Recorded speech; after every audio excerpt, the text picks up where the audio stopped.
Hold on, Kiwi Chris. I saw that and I was like, $34? Okay, pretty, like a pretty sizable donation, but standard. That's the biggest paid request one I've ever got in my life. Okay, it looks like we're doing a whole album today. Oh, so that's for Grip's album. Oh, it's like a good album too, I'm assuming. I've been meaning to listen to this album for such a long time too, so it's good to finally kind of get forced to listen to it in a way, you know? 17 songs, 57 minutes. Shady Records signee Grip. I died for this. Track number 1. Enter Stage Right.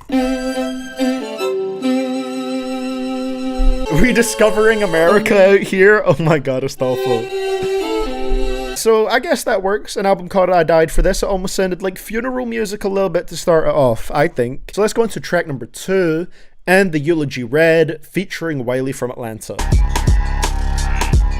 Ooh. In front of us lies a man that was truly ahead. Could've died in a shooting, but ended up pursuing instead.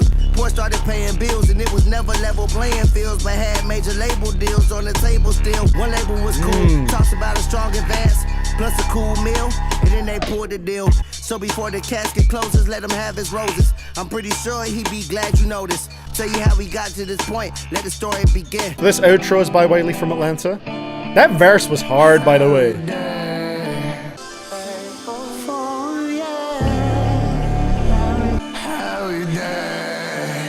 Okay, yeah, kind of, it's maybe a little bit off. You know, I think the verse on In the Eulogy Red was hard as hell. I love the beat during Grip's part. I just love that in the Eulogy Red, in front of us lies a man that was truly ahead. Could have died in a shooting, but ended up a shoo-in instead. It's very rhymey, but it works. It makes sense. I think it was very cleverly put together. I'm assuming he was rapping about himself here, right? Like he was rapping his own eulogy. For a first like actual song on here, I think that was a pretty fucking great start. I wasn't crazy about the outro necessarily, but I think the rest of it was hard as hell. Track number 3, Hands Up. So put your hands up, like a cop said it. Hands up, hands up. With a bunch of cap and they raps like they squeeze triggers. I smack the fuck out these niggas.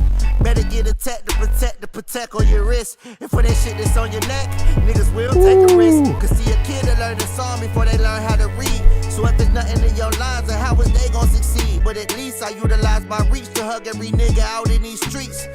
I do it for the love, not credit. I'm kind of starting to feel like this album is underrated already, because you don't really hear people talking about this album that much. But yeah, that was an amazing song right there, Hands Up. I really like the second verse right there. I know you gotta play the game, you got a family to feed, but if we shackle our own mental, then we'll never be freed. See, I like how with this song right here, it's not straight up like, mumble crappers, you suck, I'm the best. It's more sort of like understanding of the situation, but talking about some issues that could arise from it. It's more even, it's more level-headed, and it's not just like, fuck all that mumble rap, I'm rapping, and you guys are capping, blah, blah, blah, blah, blah, blah, blah. So I think he did it really well. So up next, we have IDFT, the title track of the album. I died for this. Let's go.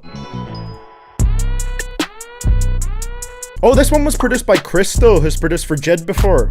Well, he was one of the producers. Lots people I love for this. Stood in front of the judge for this.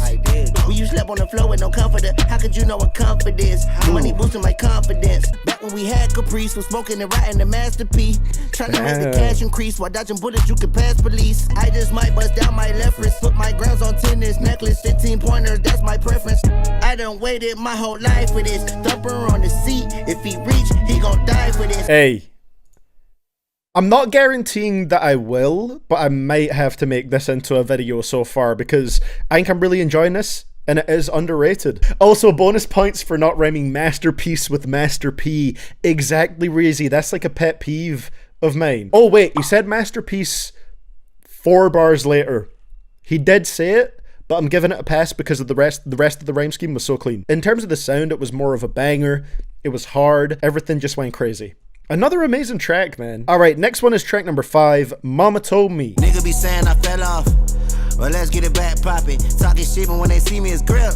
Hey, we on track dropping. Stack profits while the rest of these fools argue over rap topics. Niggas say he finna slide that on beat me. is clean. You know where I'm at, stop it. My mama told me don't man with these messy little hoes. Get a check, make it stretch and get more. Grip protect and protect you from foes. I'm on this section with your necklace exposed. How you peeling out checking for hoes? My mama told me don't man with these messy little hoes. Mama told me get a guap, be low key. Cop and smoke tree on the block with OE. Got to know we out the poppet, told the Glock for OPs and watch for police. I love that little warbly like sample on the beat. That sounds so cool. Won't you quit watching me flex and go set you some goals? The homies be stepping on toes. Don't run this section with your necklace exposed. Oh my god. Mama told me it was another one that was like a banger, but it had like these little soulful elements to it as well. Love that outro. Love the little warbly sound on the beat. He was going off with his flows, with the rhyme scheme, everything was super consistent. It's like, it's sort of almost lyrical miracle-esque in a good way, not in the insulting way, like in an actual good way. Like what lyrical miracle rap should be like, if that makes sense. Because there's actually stuff being said in the lyrics. The rhyme schemes are impressive, but not so complex that you can't follow it. He's actually saying stuff. I think that's the important part. He's actually saying stuff. Let's get into the next track, Placebo featuring Royce the 5'9". Got a verbal machine gun, you never seen one. Vocab, throw jabs, you thought a beast on. Witnessing, living at a quicker tempo, but ain't no reset, it's not Nintendo. Our life was preset. Yeah, this one is taking maybe a little bit more for me to get into, but we'll see, we'll see. COVID constantly, code red boundaries, hockery, while gossiping culturally, grow responsibly. My bars be trapped, my car seats back, against odds, my cars be stacked. Okay. I'm entitled and white, so I got Harvard on my app. Atlanta, Georgia, where I started on the map, was bargaining for scraps. They lethargic, I'm barging in for racks. So keep your head on a swivel and pray you end up at the top and not dead in the middle. I was really excited for Placebo, but I feel like that might be my least favorite track on the project so far. I wouldn't say it's a bad song. I was just more sort of in the middle with that one. I think the second beat, probably my favorite on it, but the mixing on Royce's verse was maybe a little low. He sounded a little bit quiet, which was a shame because I think that beat was really good, and he had some interesting bars in there. I also really liked the last grip verse. He had some good lines in there. I thought, yeah, the beats maybe held it back from being a better song. I think people were saying earlier in the chat this one has a weird beat as well. My daddy no so just like the niggas on Maury. You wouldn't know though unless I give you my story. I used to dream about this shit when I was a shorty. I idolized many legends that came before me. I'm kind of liking the mixing on this one, even though it's more, you know, it sounds like he's speaking through a megaphone. In life, nigga, step up in the building, put your hands in the sky. All of these niggas whack, I'm offended. I told them I was top 5 and I actually meant it. My past is your present tense, forgave you before you started jacking my rhetoric. This flow here is reminding me of Eminem a little bit actually, like Slim Shady Eminem. What would you do if you came from the gutter to a gang? You hear that? There's a little bit Eminem-ish here. Put your hands in the sky. Hey, I'm not mad at that. I know the chat was a bit more divided on that song, but I think it bumped harder than the previous track. Very distorty, very sort of like different, and the delivery did sound like he was rapping through a megaphone with the way that it was mixed, but I think it worked for the song, and it was a good contrast with the Wara hook, which was so clear. I think the hook was really nice as well. And the second verse did give me a bit of like an, you know, Eminem Slim Shady vibe. Definitely intentional. So this next track, this has to stand for something, but it's JDDTTINT featuring Dead Casettes. Just Don't Die This Time interlude. I'm a JDDTTINT, 50 Cent PIMP. Let's just listen to the song right here. You never really know just how long it'll last. Crying is a crime. Enjoy your prime. And just don't die this time. Enjoy your prime. Oh.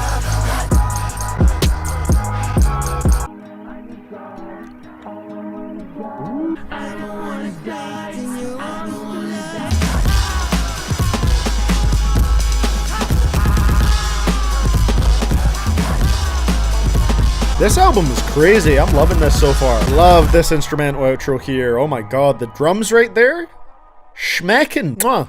Beautiful. This is insanity. That's a good way to put it, Alex. I think I'm gonna be coming back to this album after the stream. There's a lot of good songs on here so far, and I think that was one of them, something that was a little bit different. I think the Genius Annotation says it has a bit of an alt-rock influence, which makes sense. Yeah, just completely different to anything else on here so far. And I liked what you was saying with the lyrics. Take a pick, crack a smell, you owe it to the world every once in a while. Like heroes of the past, you never really know just how long it will last. While the light is lame, enjoy your prime, and just don't die this time. Come on, that's bars right there. Track number 9.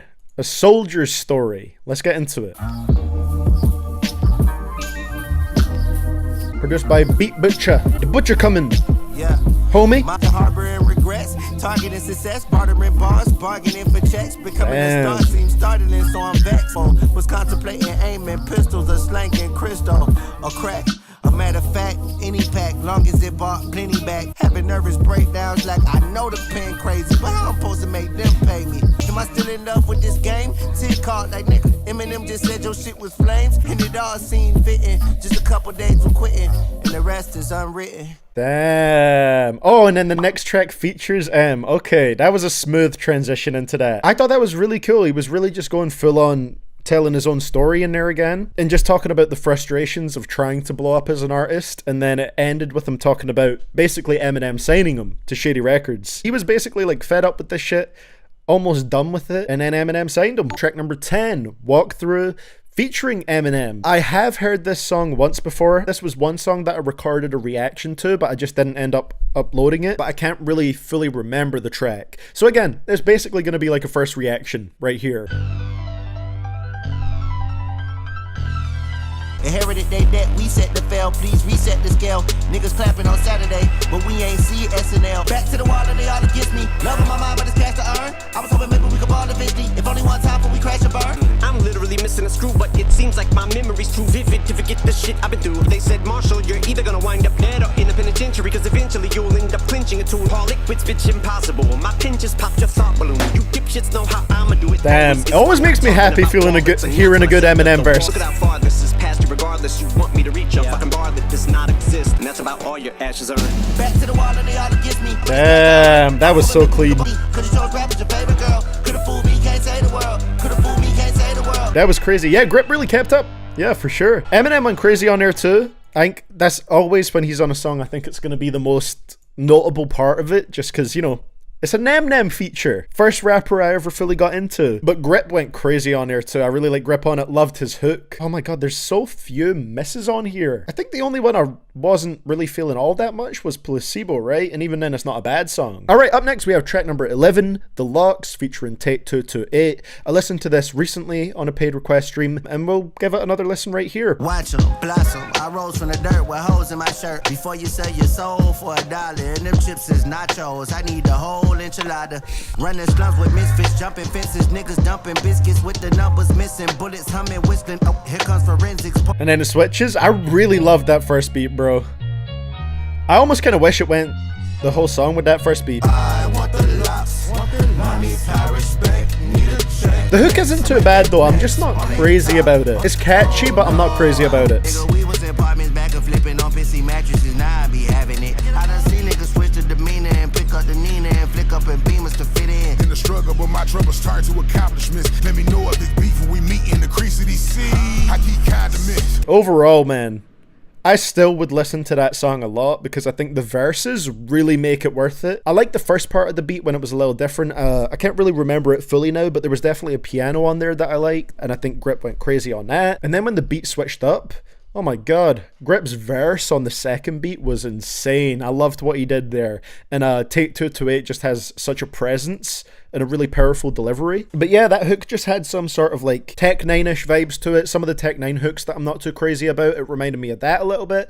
But that's really the only issue with the track, which is why I'm bringing it up. It's not even a huge one, to be honest, because I still think the rest of the track is so hard and really good. Track number 12, I believe this is Enemy, featuring Big Rube.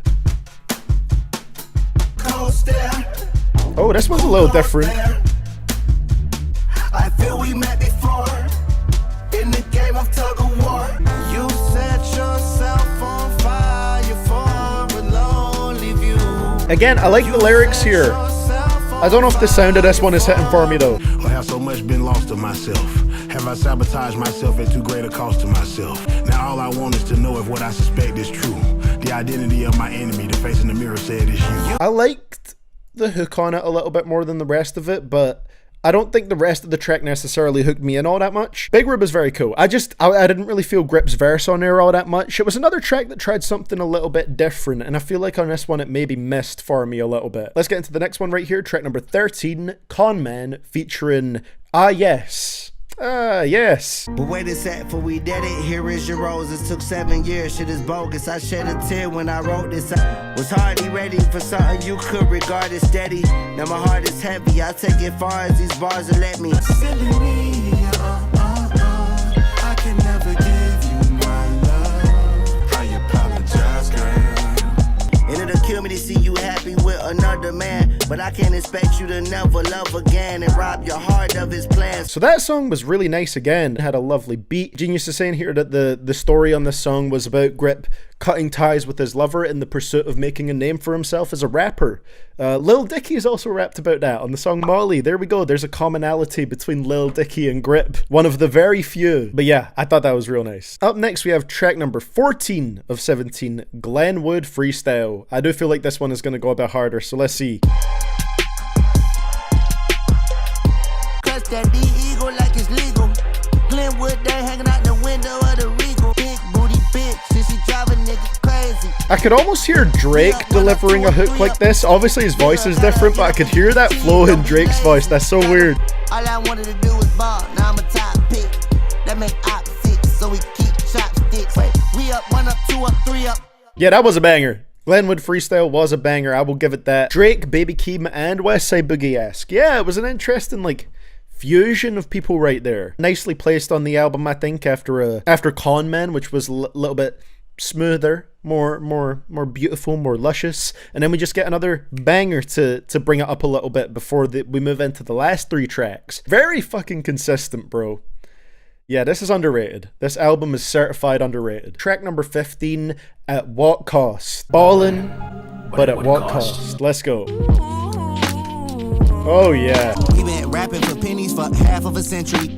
Laughing to mask the fact that I'm basking in envy. Advance me some cash after taxes, I'm practically empty. Like I got a slew of cheddar. If only you knew my thoughts of pursuing a new endeavor. They act like I just started rapping yesterday. Fact of the matter is, you niggas just started pressing play. But here's the catch, every single rhyme you jot is mine. Not a problem, fine. Just put your name on this dotted line. I really like this album content-wise, sound-wise, flow-wise. It's hitting all the points for me. Never learned cash money, so when we earn cash money, we burn cash money. Ghetto stars turn crash dummies. This type of lyricism has been missing from the last few tracks for me. I see what you're saying, Reezy. I think he had some good bars on ConMan, but yeah, this sort of called back to the first few tracks on the album, where I think there was a really, really strong lyrical focus and just great bars that are, you know, really saying something. Love that chorus there by Shelly Sweets and AHYES. Was just very beautiful, very smooth. The production was clean. Patterns is probably the best song lyrically on the whole album. That's the next one. Prepare yourself. I'm ready. Next up, track number 16, Patterns. I'm sorry. Ooh, ooh, ooh. You took your first step today. That's Grip. Woo. And I was nowhere to be found. To know I let you down. Too young to know I let you down. Oh my god. But never had the chance. This is me saying sorry in advance. Oh no, I'm just a kid raising some kids with dreams of making it big. But that ain't even the only thing that'll qualify me as being a father. My pops ain't even bother, cause niggas is ruthless. View a newborn as a nuisance, or a noose that he would lose when he cut ties with all of his loose ends. Reverse the curses and pocket the profits, fulfilling my prophecies. And my kids, they gon' read the rewards. Far cry from sleeping on floors. Had to patent my own patterns, I'm just glad that I didn't take after David. Yeah, I said your name and you lame if this end up in court on the affidavit. Calling him out by his government? Was that his dad's name? That was beautiful. I absolutely loved that. I loved the sound of it. I think Grip singing at the start really like caught me off guard. I was like, whoa, that sounded really good. Everything about that song was amazing for me, and I think the content of that was like super personal. And again, really well laid out with the lyrics. I think the writing on there was perfect. Just what it needed to be. Probably one of my favorites on the album. Track number 17, the closing track on the album. We have Pennies, ... Exit Stage Left, featuring Nellz and Kenny Mason. All right, let's go. Trade pennies for my pain, are you not entertained? Sweat, tears, blood stains, are you not entertained? That one time, my brother got shot, grazed in the back of his Luck happens sometimes. My family wasn't masons, but break down bricks with precision. Sweat, tears, blood stains, are you not entertained? My mind moving a million miles minutely. We ain't on the same page, minimize identity. I'm feeling it, but I almost feel like the last track should have been the closer. I like ending on an emotional note though. Maybe that's just me. Some is soliloquy, simile sentences, spilling my sentiment over these instruments. Took you back to the crib with it when other niggas didn't. Trade pennies for my pain. The show is over, ladies and gentlemen. The show is over. That clapping's getting louder. It's like the static at the end of I Didn't Mean to Haunt You. The crowd is overwhelming. Xenomoto was saying it could have been better if it was a bonus track and the previous one was a closer. I feel like that's almost how I'm going to kind of consider it. But Grip still went off on his verse. Features were pretty solid. I personally don't like the hook on the song. I think it's a bit too shrieky. It tried something a little different. Probably works with the theme of the song, but like, I just didn't personally love the sound of it. In terms of a first listen rating, which isn't an official final rating, but in terms of first listen, I think I'm sitting around an 8 out of 10 right now. Thank you for sending this in, Chris. This was awesome. Grip is a great artist, and I think he's got, you know, pretty much all the aspects of being a rapper down solid. In terms of favorites and least favorites, I'd probably have to go with, for my favorites, and the Eulogy Red minus the outro. I Died for This. A Soldier's Story, I really like the storytelling on there. Walk Through, At What Cost, and Patterns. I think I'd say those are my favorites right there. In terms of least favorites, I could have Enemy as maybe one of my least favorites. So there we go. That was a reaction to the full album, I Died for This, by Grip, sent in by the man himself, Kiwi Chris 84. Thank you very much for sending that in, man. If we're doing an out of 100, an album of the year.org rating, maybe like an 82, 83 out of 100. I just think it was so consistent, and I think he's extremely underrated.